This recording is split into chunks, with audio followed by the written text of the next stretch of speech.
আপনারা 5 তারিখে আমরা দেশ স্বাধীন করেছি, ভুল করেছি। আমি যা মনে করি এখন এই মুহূর্তে আমরা দেশ স্বাধীন করে ভুল করেছি। কারণ আমি এই কথাগুলো বলতেছি, অনেকে বলবে হিরো আলম হলে আওয়ামী লীগের দালাল। আমি দালালের কথাবার্তা বলতেছি।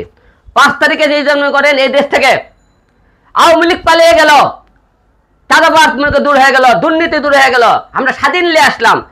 5 তারিখে বিকেল 5টার থেকে শুরু করে যখনই শুনছে হাসিনা এই দেশ থেকে নাই, সেই মুহূর্ত থেকে বিএনপির লোকেরা একটা মনে করেন দখল, মনে করেন যেখানে আগে টেম্পো স্ট্যান্ডে আওয়ামী লীগ চাঁদা করে তুলতেছে বিএনপি, যেখানে আগে যে মনে করেন বাংলা বাড়ি আগে আওয়ামী লীগ দখল করতে বিএনপি দখল করছে, যেখানে মনে করেন আজকে অফিস আদালতে মনে করেন আগে আওয়ামী লীগের লোক ছিল, ছাঁটাই করে বিএনপির লোক ঢোকানো হয়েছে। এখনই দেশের আইন প্রশাসন দুর্বল হয়ে গেছে।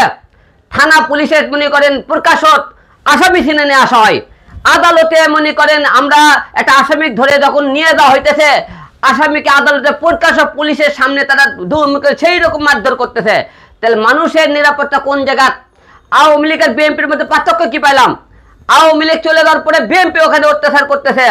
মানুষের অত মানুষের কথা মনে করেন প্রকাশে বাদে দিই, আমি হিরো আলম নিজে মনে করেন প্রকাশ মনে করেন মারধরের শিকার হয়েছে। 5 তারিখে যখন আওয়ামী লীগ বিদায় হয়ে গেল, এই আওয়ামী লীগ সরকারের বিরুদ্ধে আমি বগুড়া আদালতে মামলা করতে গেলাম। মামলা করতে যেদিন গেলাম কার বিরুদ্ধে?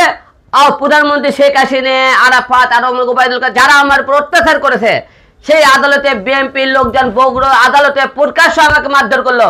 আমার কি অপরাধ ছিল? আমি আওয়ামী লীগের আওয়ামী লীগ সরকার রানিং অবস্থায় থাকাকালীন আমি তাদের উপরে প্রতিবাদ করেছি।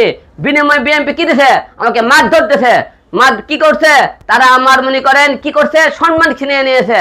আমি কিছুই পাইনি। কারণ আপনারা বলতে বিএনপির বিরুদ্ধে কথা বললে আপনার খবর আপনাদের ক্ষতি হতে পারে। কি ক্ষতি করবে? বিএনপির প্রকাশক মারধর করছে, আরেকবার কি করতে পারে?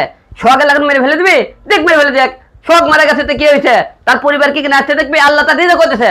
আমি হিরো আলম মারা গেলে একদিন না আমার পরিবার কেউ না কেউ দেখবে, সেটা বড় কথা না। কিন্তু সত্য সত্য অল টাইম সত্যই হয়।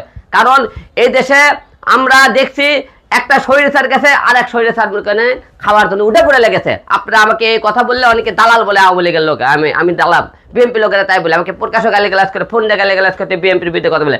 সত্য কোনো চাপা থাকে না, সে আওয়ামী লীগ হোক আর বিএনপি হোক, তার বিরুদ্ধে আমি কথাবার্তা বলি। এটা আমার অপরাধ?